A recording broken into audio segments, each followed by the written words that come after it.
capítulo 6, versos 10 a 13. Eu vou ler aqui a palavra de Deus, peço que você preste atenção. Assim diz: quanto ao mais, sejam fortalecidos no Senhor e na força do seu poder.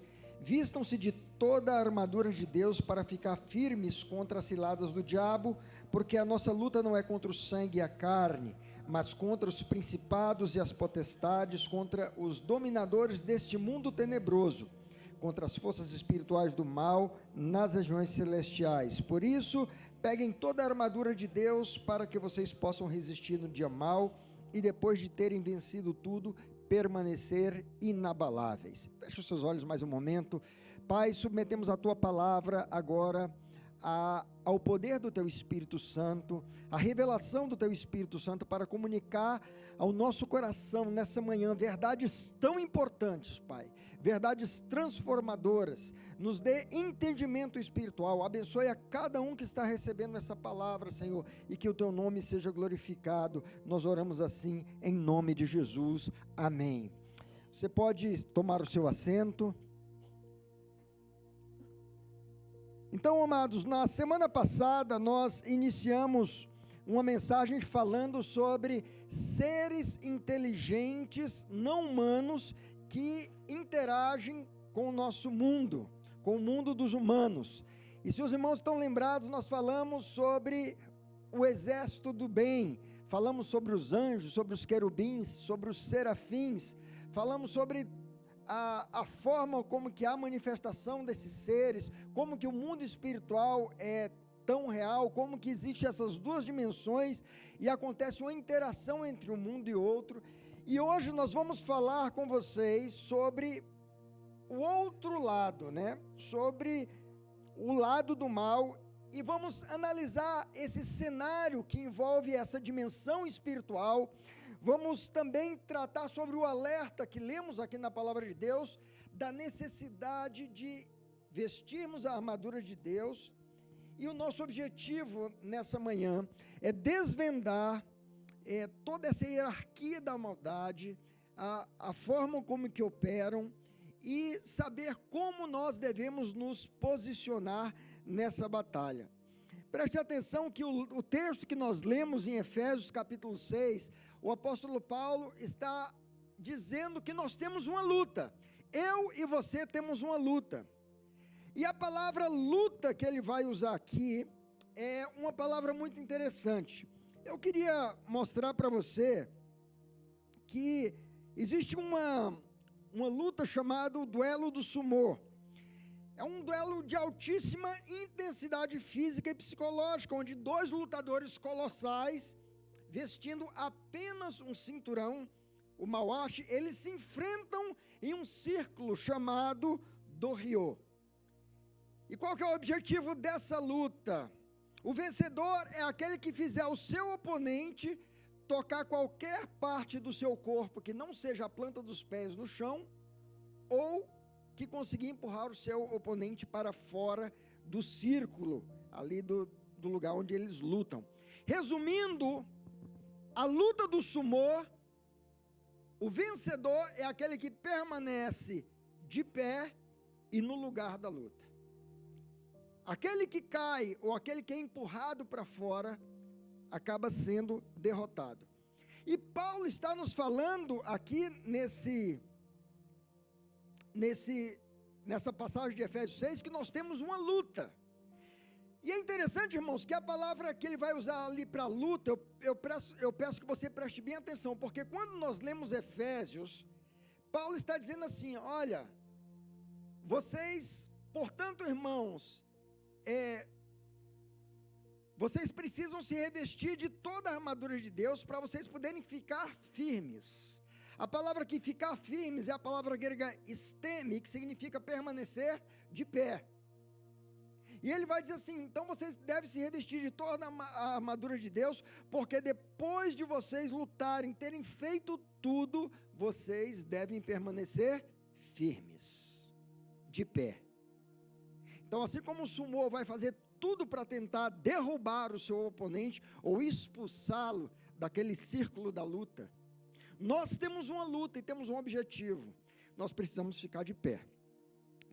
E o apóstolo Paulo ele vai usar a palavra para luta aqui, é uma palavra grega chamada pale.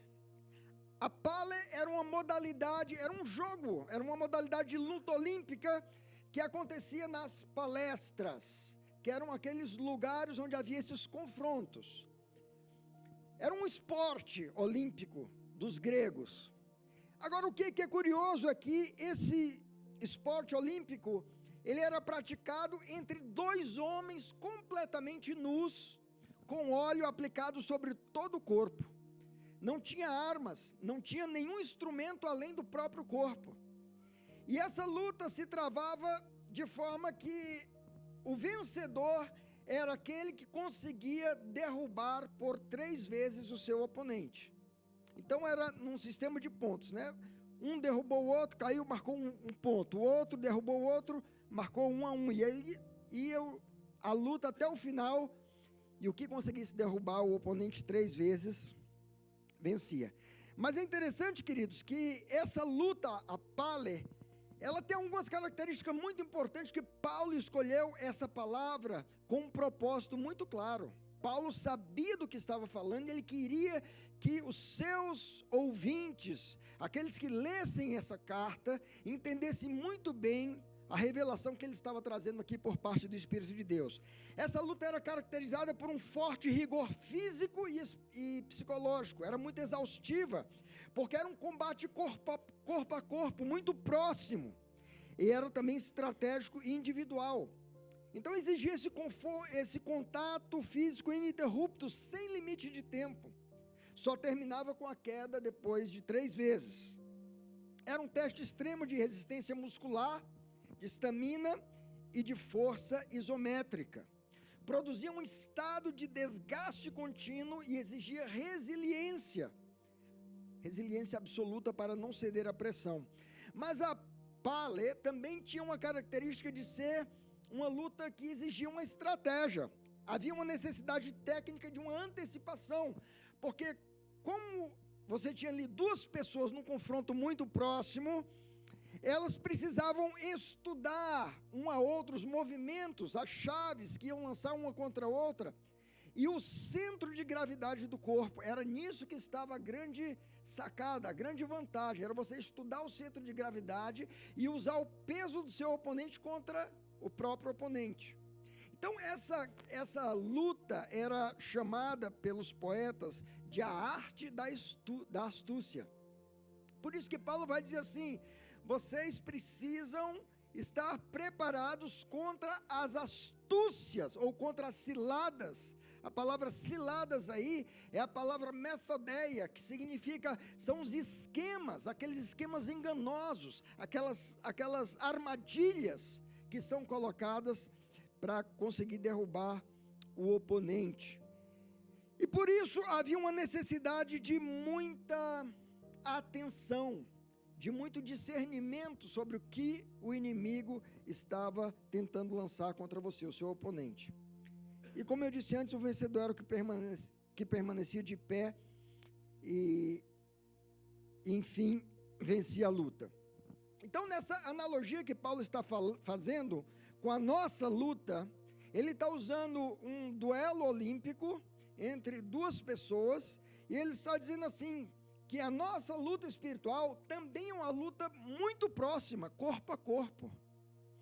Ou seja, tem uma grande proximidade. Ele diz que a nossa luta é uma luta também muito exaustiva, tanto do ponto de vista físico como emocional.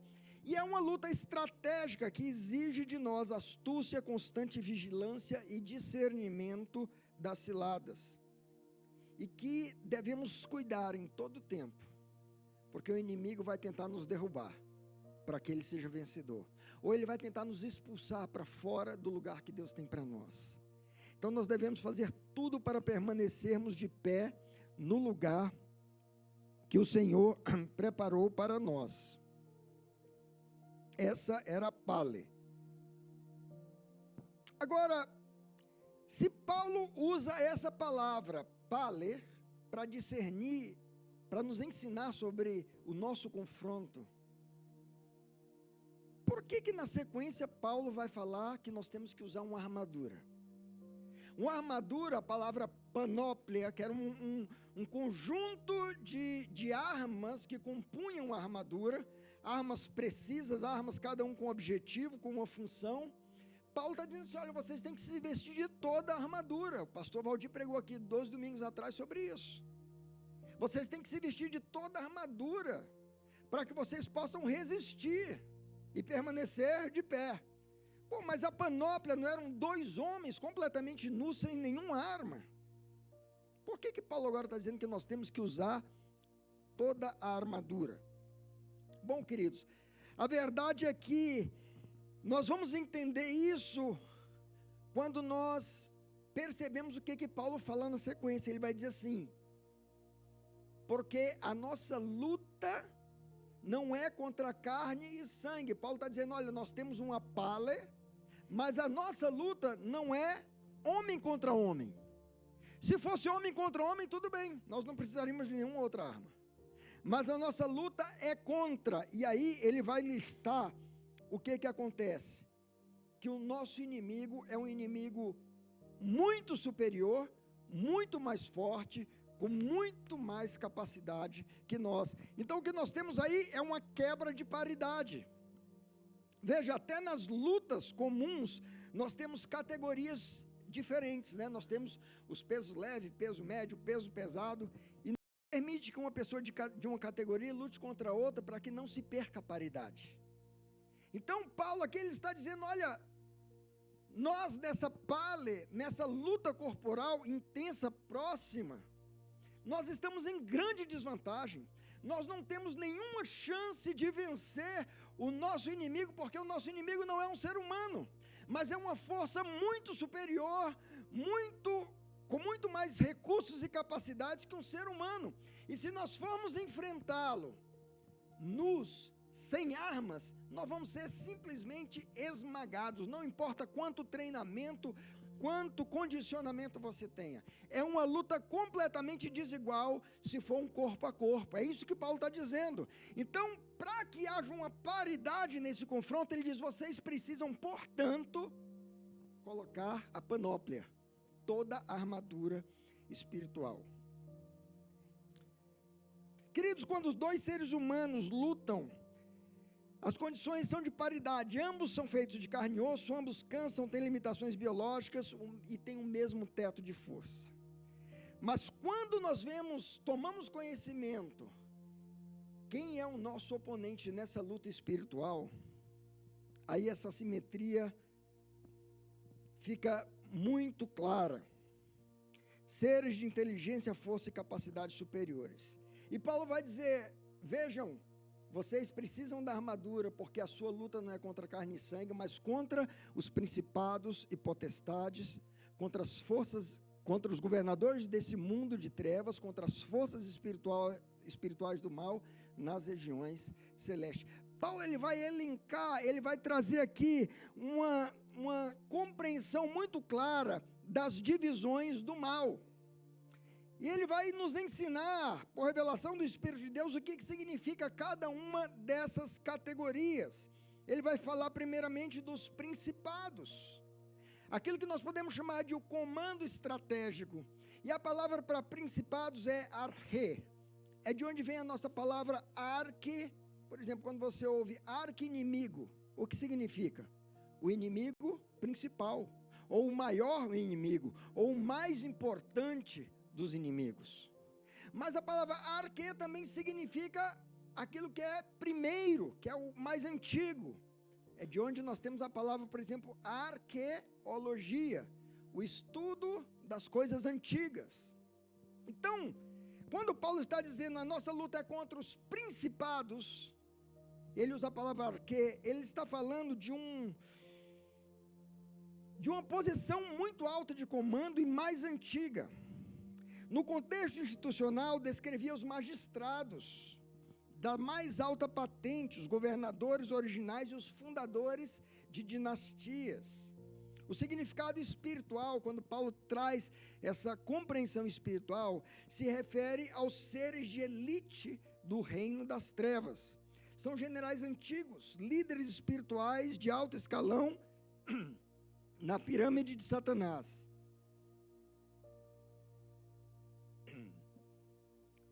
São seres que estabelecem as diretrizes e as estratégias macro. Eles olham para o tabuleiro, eles olham para as nações, eles estão ali costurando a estratégia a ser implementada pelas categorias que vêm a seguir. Então eles não lidam diretamente com os seres humanos, esses são aqueles que estão no topo da pirâmide de Satanás. Mas aí ele vai falar que a nossa luta não é contra seres humanos, mas contra os principados e contra as potestades.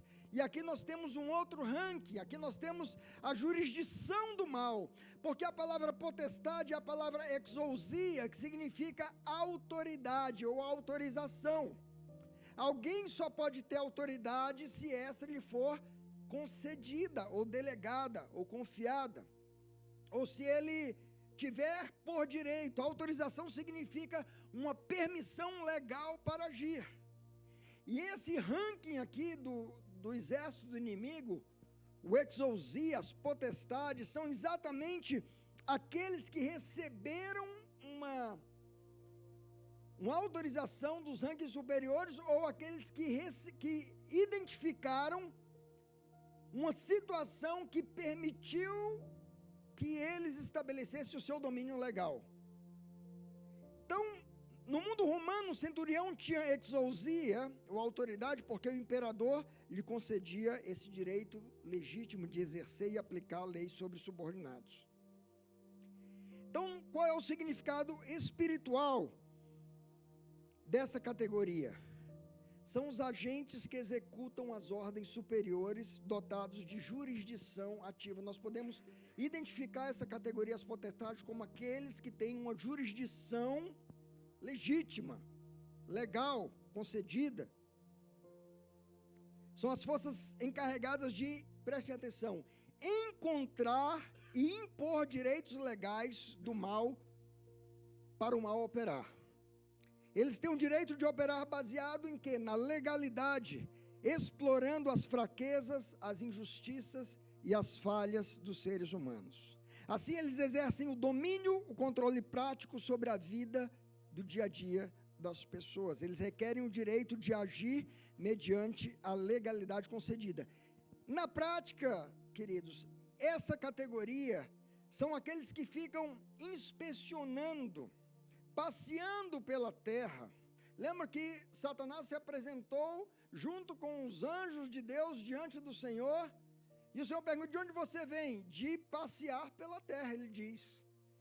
Então existe uma categoria que eles estão inspecionando, buscando identificar pontos e falhas cometidas pelos seres humanos que assegurem a eles a legalidade, o direito de estabelecer a sua ordem do mal. E aí Paulo vai falar de uma terceira categoria, que são os governadores desse mundo tenebroso. E aqui nós temos uma palavra composta, é a palavra cosmocratas. Cosmocratas, o que significa cosmocratas? Nós podemos chamar essa categoria aqui de os engenheiros culturais. Aqueles que moldam a cultura e o sistema da sociedade. Então, se você pensar na palavra cosmos, significa o mundo, o sistema estruturado envolvendo a política, a cultura, o entretenimento, as finanças, a educação, a igreja, a família, a segurança.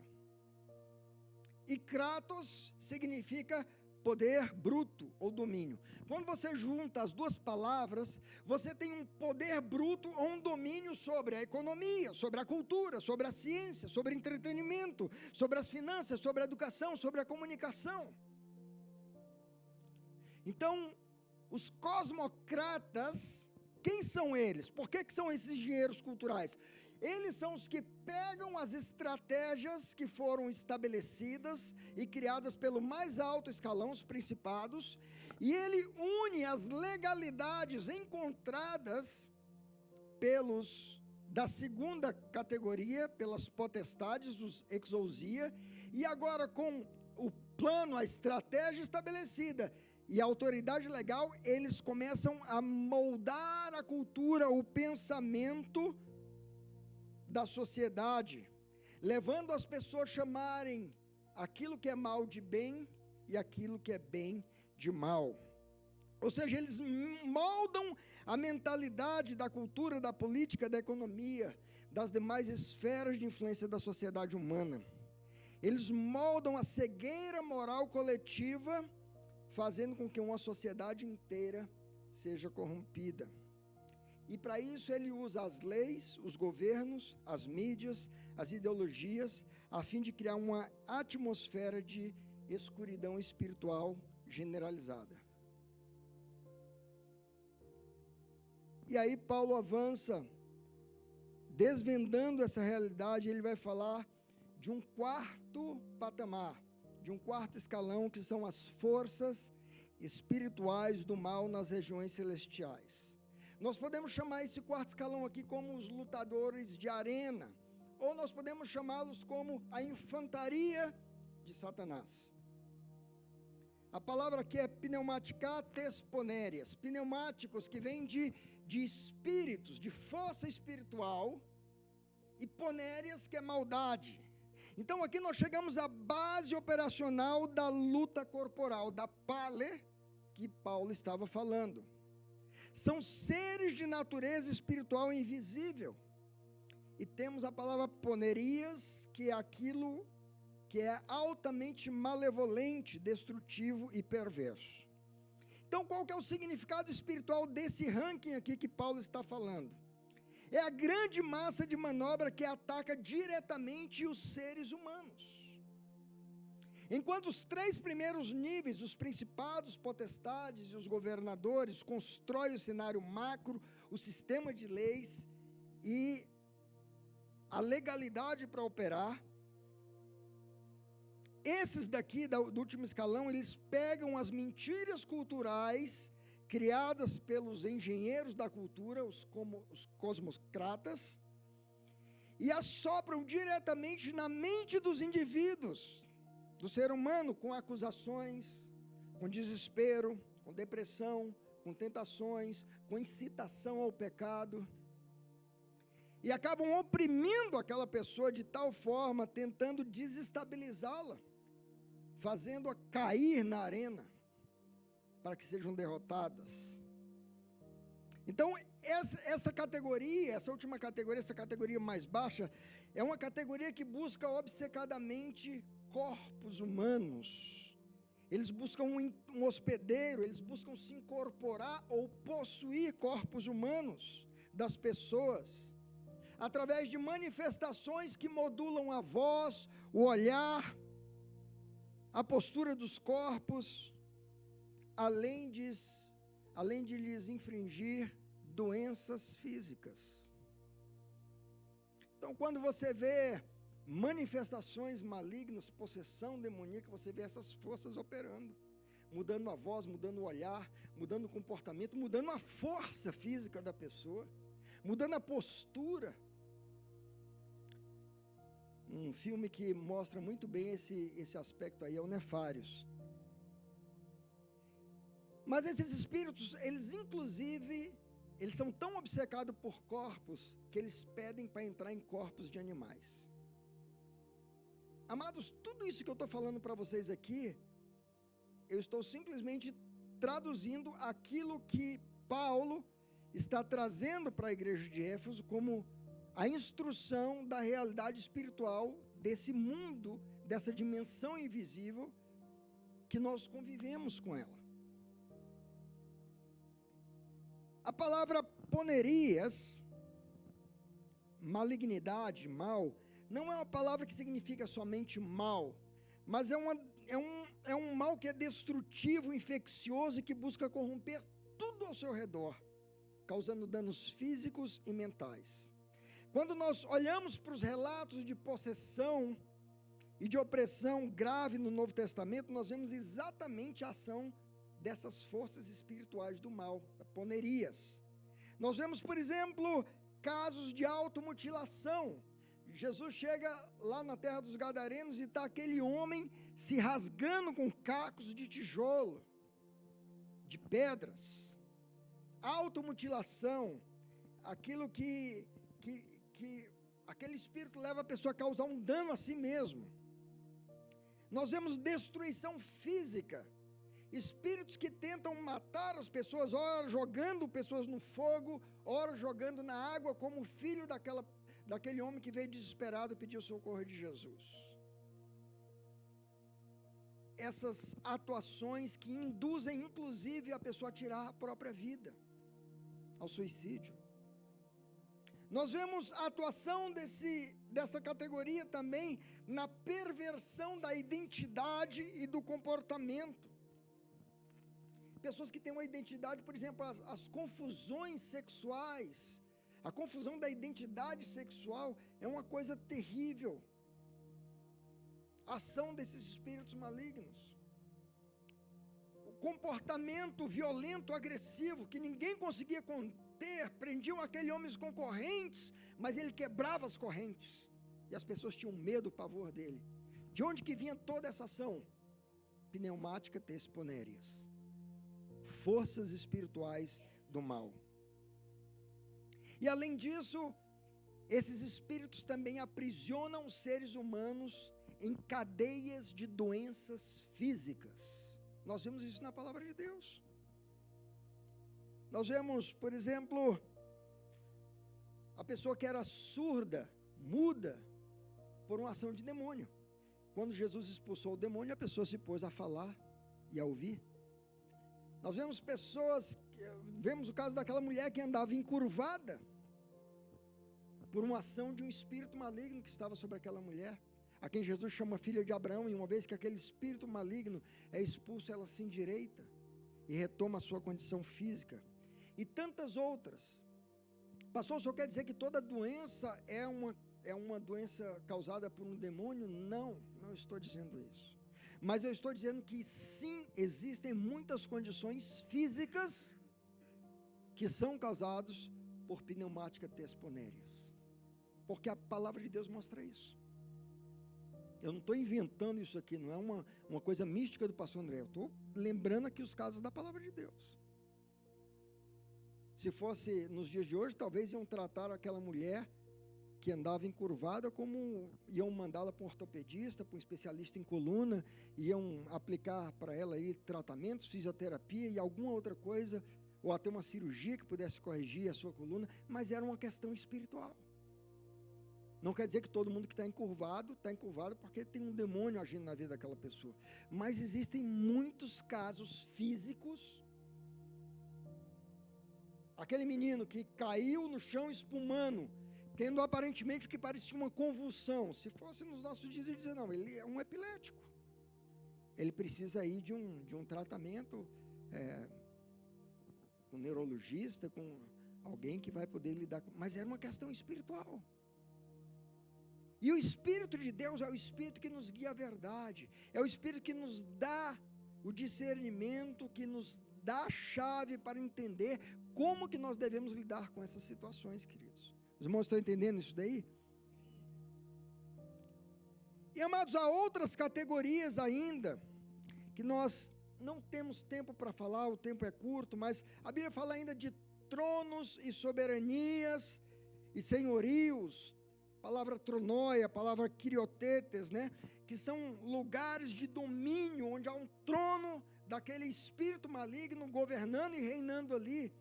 Não é só em Efésios 6 que Paulo fala sobre essas categorias, ele vai falar em Colossenses, vai falar em Romanos.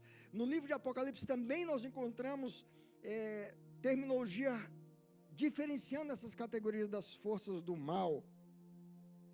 A Bíblia fala inclusive de espíritos que foram aprisionados pelo Senhor. 1 e 2 Pedro e a carta de Judas falam de espíritos que não guardaram o seu estado original, mas eles transgrediram uma fronteira, um limite, e por isso foram aprisionados para o dia do juízo.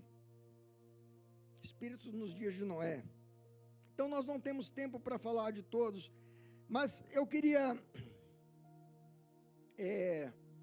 concluir essa mensagem falando o seguinte: apesar de parecer algo tão assustador, essa realidade espiritual que nos cerca,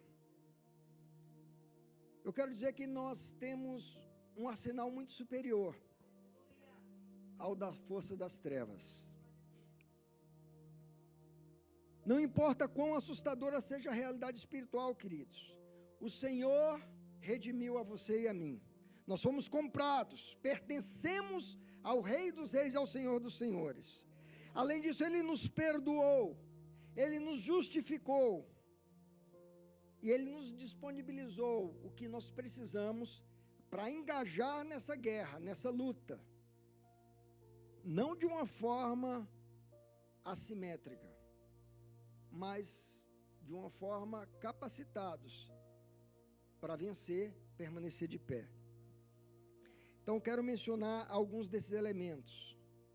Nós temos o Espírito da verdade, que nos guia a toda a verdade. João 16:13 diz: mas quando vier aquele Espírito da verdade, Ele vos guiará em toda a verdade. Uma coisa que nós precisamos na luta espiritual que nós enfrentamos é o conhecimento da verdade, é o discernimento da verdade. E temos o Espírito Santo de Deus que nos guia a toda a verdade. Nós temos também, lembra que eu falei que tem uma categoria, as potestades, a segunda categoria que é tida como exousia ou autoridade. Eu quero dizer que eu e você temos uma autoridade que é superior àquela. Porque nós temos uma autoridade, não nossa própria, mas uma autoridade que está no nome, que é sobre todo nome. No nome de Jesus. É o próprio Senhor Jesus que depois de ressuscitar, aparece aos seus discípulos e diz: toda autoridade me foi dada nos céus e da terra. Portanto, vão. Eu estou outorgando, estou delegando autoridade para que vocês vão. Queridos, e a palavra de Deus fala, Marcos 16:17, esses sinais seguirão aos que creem, em meu nome expulsarão demônios. Olha aqui o poder dessa autoridade. Uma vez os discípulos voltaram alegres, dizendo: Senhor, em teu nome até os demônios, até os exousias se nos submetem, porque é uma autoridade superior. Além disso, nós temos a panóplia, esse conjunto de armas, né? A armadura que o Senhor nos concede, armas poderosas, específicas, como diz lá em 2 Coríntios 10:4, porque as armas da nossa milícia não são carnais, mas sim poderosas em Deus. E temos também, como falamos na semana passada, os guerreiros celestiais, os ângelos. Lembra que nós falamos daqueles seres que cruzam de uma dimensão para outra, e que a palavra de Deus fala ali em Hebreus 1:14, não são porventura todos eles espíritos ministradores enviados para servir em favor daqueles que hão de herdar a salvação? Eu e você, glória a Deus. E amados, além desses elementos, nós temos o mais importante de tudo. Nós temos o próprio Deus que entra na guerra por nós. Romanos capítulo 8, versos 31 e o verso 37, verso 31 diz: que diremos então à vista dessas coisas? Se Deus é por nós, quem será contra nós? Glória a Deus. E o verso 37 vai dizer: mas em todas essas coisas, incluindo anjos, principados, poderes, nós somos mais que vencedores por meio daquele que nos amou. Queria concluir essa mensagem dizendo que nós, eu e você, fomos chamados para resistir e para resgatar. Somos chamados não somente para permanecer de pé, onde Deus nos pôs. Lembra que nós falamos lá no início, o alerta de Paulo, depois de terem feito tudo, permanecer de pé. Não sermos empurrados para fora da posição que Deus tem para nós.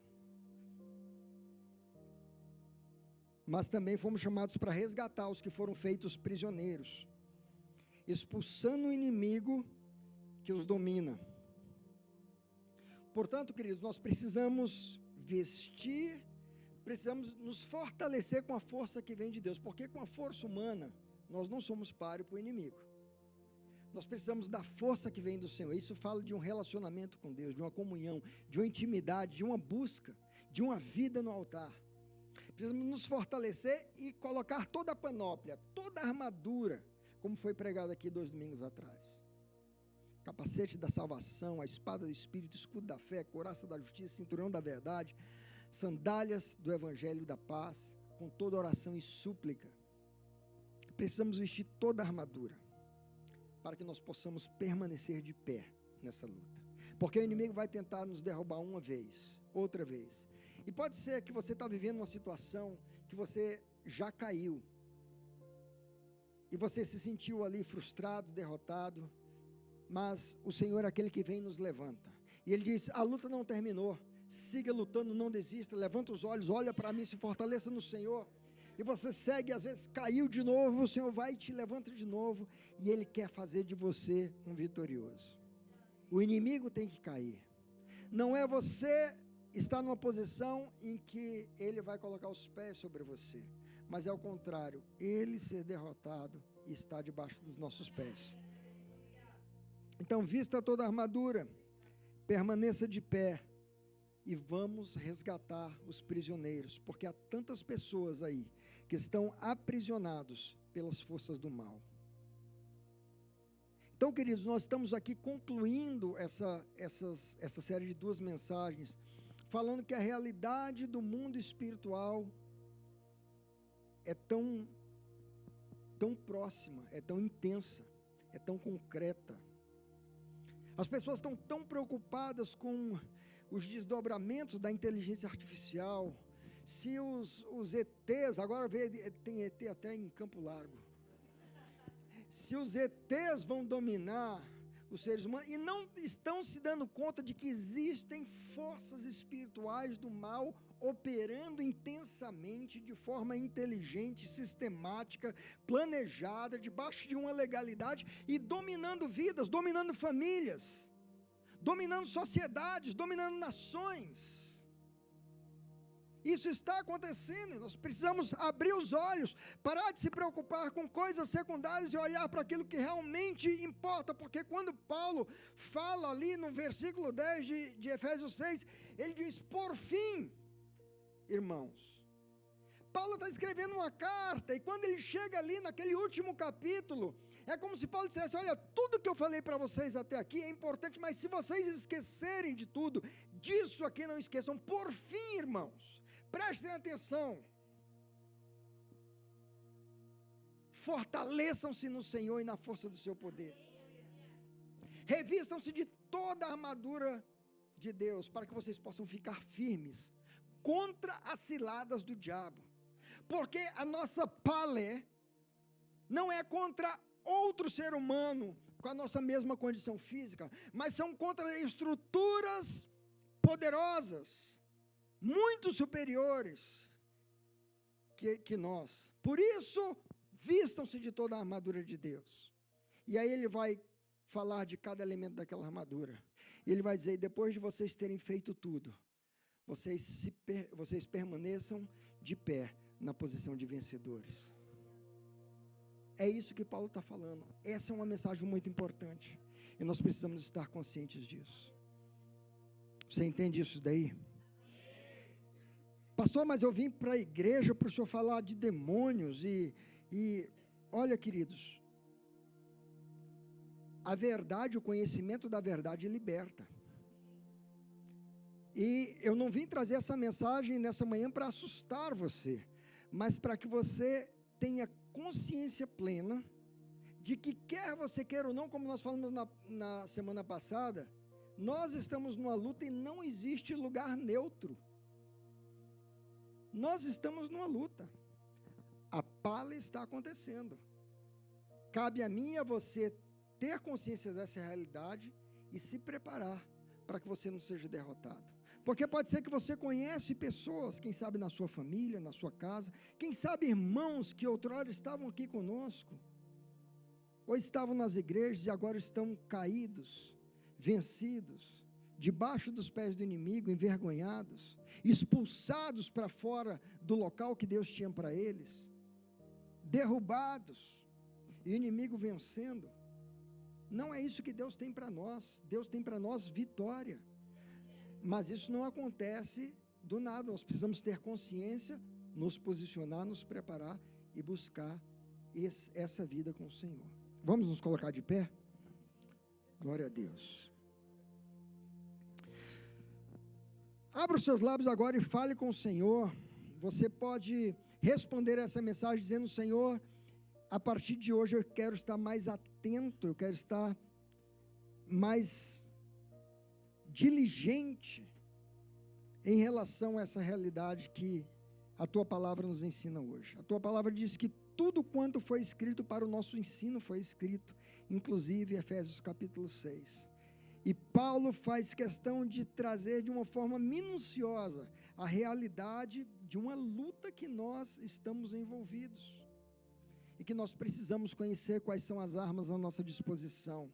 Que nós precisamos conhecer as promessas que foram feitas para nós. Mas nós precisamos também conhecer as astúcias. Nós precisamos estudar, estar discernindo, estar atentos, vigilantes contra as astutas ciladas do inimigo que tentam nos tirar da nossa posição de pé e nos levar para o chão.